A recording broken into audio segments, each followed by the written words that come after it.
माता ने माटी खाई, यशोदा सुन माई। मैया ने विचार किया कि कल तक ये माखन मिश्री खाता था तो मैंने कुछ नहीं कहा, खाने वाली चीज है, खा ली तो खा ली, लेकिन आज इसने मिट्टी खाई और मैंने फिर भी कुछ नहीं कही, तो कल के दिन ये पुड़िया ना खाना शुरू कर दे, बीड़ी ना पीना चालू कर दे। दूध दही को कबऊ ना की,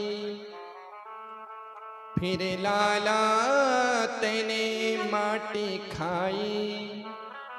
हे लाला, मैंने दूध दही को तो तेरे को मना ना करी, लेकिन फिर भी तूने आज माटी खाई। लाला जल्दी बता, सच सच बता, तूने माटी खाई कि नहीं खाई? कन्हैया कहते मैया मैंने माटी नहीं खाई। कन्हैया झूठ बोल रहा है।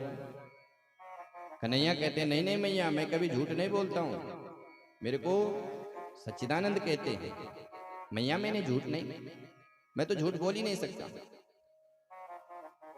लाला तूने माटी खाई। कन्हैया कहते हैं कि नाहं भक्षितवानम्बा मिथ्या सर्वे मिथ्या विशंसिना, यदि सत्याग्रहस्तर्हि समक्षम पश्यमे मुखम।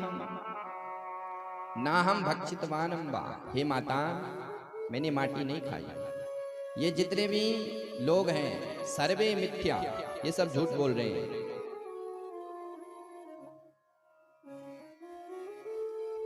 और मैया यदि तेरे को झूठ लग रहा है तो मेरे मुख में पसभ्यम, मेरे मुख में देख, समक्षम पश्चिमी मुखम। मैया ने कहा ये हाँ ये बात ठीक है। लाला खोल अपना मुख। और जैसे कन्हैया ने अपना मुख खोला तो ज्योतिष चक्रम जलम तेज, अनेका अनेक ब्रह्मांडों का दर्शन आज मैया ने कन्हैया के मुख में कर लिया। दिख रावा मातई निज अद्भुत रूप अखंड, रोम रोम प्रतिला गई कोटि कोटि ब्रह्मांड। करोड़ों करोड़ों ब्रह्मांडों का दर्शन भगवान कृष्ण ने अपने मुख में मैया को कराया। अनंत ब्रह्मांड, अनंत ब्रह्मांडों में ये हमारा वाला ब्रह्मांड, उसमें भारतवर्ष में उत्तर प्रदेश, उत्तर प्रदेश में वृंदावन, और वृंदावन में गोकुल, गोकुल में नंद का घर, सब दर्शन कराया। मैया तो अपनी आंखों को बार बार मींडने लग गई। मैया ने कहा लाला ये मैं क्या देख रहा हूं? बोले मैया क्या देख लिया? बोले लाला तेरे मुख में तो सारा ब्रह्मांड है। कन्हैया कहते हैं कि मैया ये तेरे बुढ़ापे की नजर है। मैया ने कहा कि हाँ लाला, बुढ़ापे में न जाने कौन कौन सी बीमारी लग जाती है।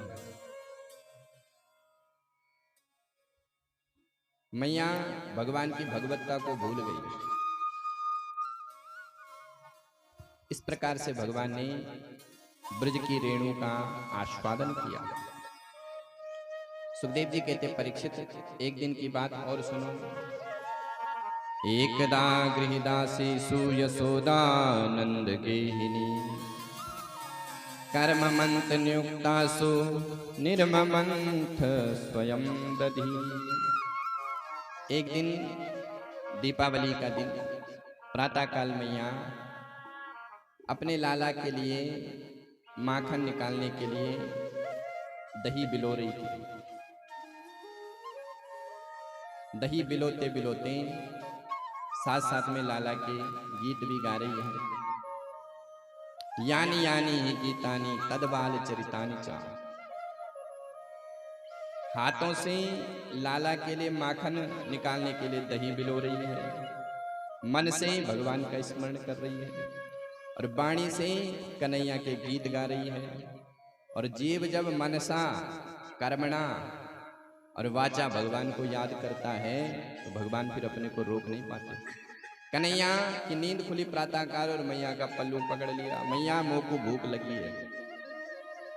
मैया ने कहा लाला अभी ताजो माखन तो निकलो ना है, तू ऐसा करके मेरा दूध पी ले। तो कन्हैया माँ का स्तनपान कर रहे हैं, यशोदा मैया। बीच बीच में कन्हैया अनेक प्रश्न कर रहे हैं, खूब कन्हैया किलकारी मार करके हंस रहे हैं। कन्हैया ने कहा मैया एक बात पूछूं? बोले हाँ लाला, एक नहीं तू 10 बात पूछ। बोले मैया तेरे को पूत प्यारो लागे कि दूध प्यारो लागे? मैया ने कहा अरे लाला तेरे सामने ये दूध क्या बला है, मेरे को तो पूत प्यारो लागे। कन्हैया बड़े प्रसन्न हो रहे हैं। इतने में मैया की दृष्टि पड़ गई चूल्हे पर, दूध उबल रहा था। यशोदा मैया ने कन्हैया को नीचे रखा और दूध को बचाने के लिए गई।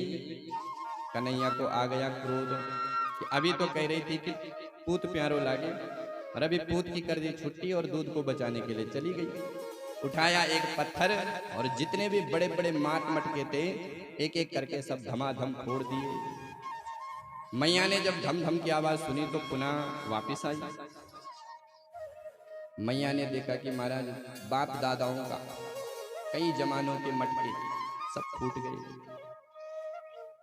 मैया ने विचार करी कि अब तो इसको डांटना पड़ेगा, नहीं डांटा तो दिन प्रतिदिन ये बिगड़ता जाएगा। बच्चों को समय पर डांटना भी चाहिए, लेकिन कब? बोले लालयेत पंचवर्षाणि, जब बच्चा 5 वर्ष तक रहता है तो उसको खूब लाड लड़ाओ, उसको बिल्कुल भी मारो मत। और 10 वर्षाणि ताड़येत, 5 वर्ष से लेकर 15 वर्ष तक उसको डांटो। समय आए तो थप्पड़ भी मार दो। और प्राप्तेषु 16 वर्षे, जब वो 16 वर्ष से ऊपर हो जाए तो पुत्र मित्र वदाचरे, फिर उसके साथ मित्र का व्यवहार करो। 16 वर्ष के बाद आपने डांटा तो आपको भी आंख दिखाएगा। इसलिए समय समय पर शिक्षा देनी चाहिए। तो मैया ने विचार किया कि अगर मैं इसको डांटूंगी नहीं तो ये उद्दंड हो जाएगा। मैया ने उठाई लाठी और भगवान के पीछे लगाई दौड़। अब आगे आगे कन्हैया और पीछे पीछे मैया भाग रही है। सुखदेव जी कहते हैं परीक्षित कर लो दर्शन, ऐसा ब्रह्म कहीं नहीं दिखेगा। मैया के डर के मारे कन्हैया भाग रहे हैं। मैया भागते भागते थक गई। कन्हैया तो पकड़ में आ जा, नहीं तो बहुत मारूंगा। कन्हैया बोलते हैं कि मैया तू मारेगी तभी तो भाग रहा हूं। बोले ना लाला तेरे को मैं मारूंगी थोड़ी। बोले तो मैया क्या करेगी? बोले बेटा आज मैं तेरी पूजा करूंगा। बोले तो मैया पूजा करेगी तो ये लाठी क्यों उठा रखी है? बोले बेटा ये तो बुढ़ापे को सारो है, सबको उठाना पड़ता है। लाला ये फेंक दी। कन्हैया पूजा करवाने के बहाने मैया की पकड़ में आ गई और मैया ने धम से पकड़ लिया। बोले बेटा चल आज मैं तेरी पूजा करती हूँ। अब जब तक पूजा होने वाली थी कन्हैया ने पहले ही रोना प्रारंभ कर दिया। मैया ने विचार किया कि ज्यादा मारना भी ठीक नहीं है, तो लाला को एक ऊखल में बांधने लग गई। पर जैसे ही रस्सी को बांधती तो तदपि द्वयंगुलम नूनम, 2 अंगुल की कमी पड़ रही है। गोपियों से कहा गोपियों रस्सी लेकर के आओ, सब जोड़ी, फिर भी तदपि द्वयंगुलम नूनम, 2 अंगुल की कमी पड़ रही है। ये 2 अंगुल की कमी क्या है? बोले जीवात्मा और परमात्मा में जीव का सूक्ष्म अहंकार। यशोदा को लगा कि मैं इसको बांध दूंगी, लेकिन भगवान बंधन में नहीं आए। जीव जब तक ये सोचता है कि मैं तो भगवान को अपने वश में कर लूंगा तो भगवान वश में नहीं होते हैं। पर जब यशोदा मैया थक गई, पसीना पसीना हो गई, तो भगवान स्वयं बंध गए।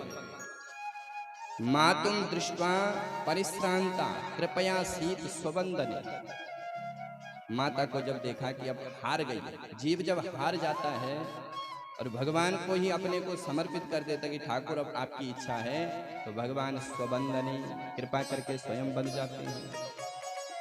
भगवान को मैया ने बांधा, अपने भीतर चली गई कन्हैया ने उसी ऊखल को खींचा।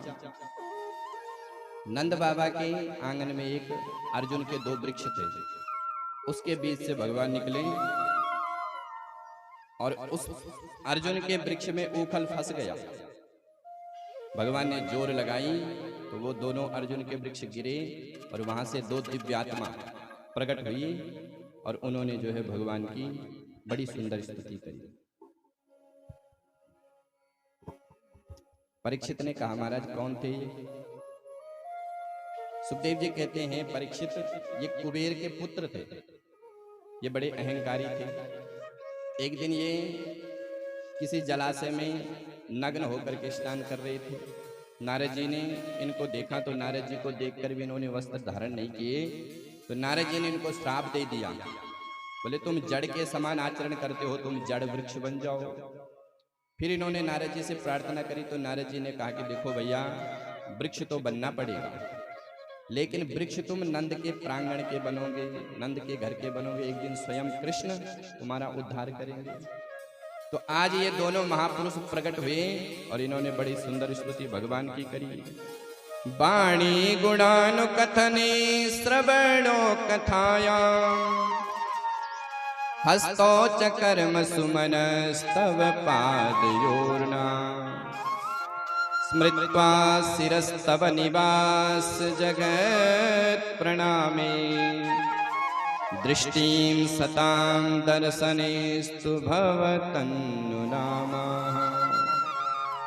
वाणी गुणानुकथने, हे ठाकुर मेरी वाणी सदा आपके गुणगणों का गान करे।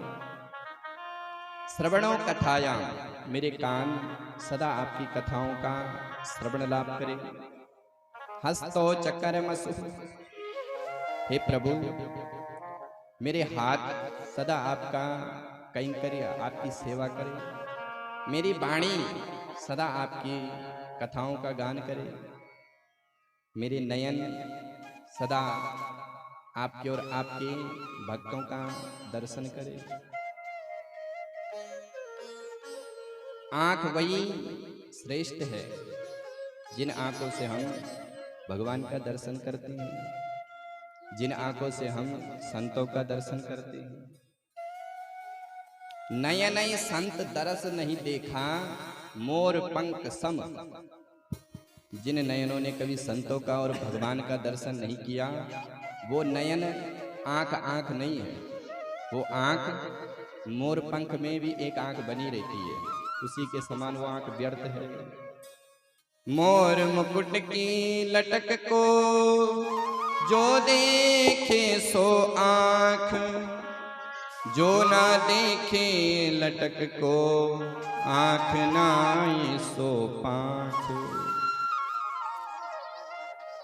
हे ठाकुर, मैं आपकी सर्वदा आपके दर्शन करूं, मेरे चरण सदा आपके तीर्थों का तीर्थाटन करे, मेरी बुद्धि सर्वदा आपका ही स्मरण करे।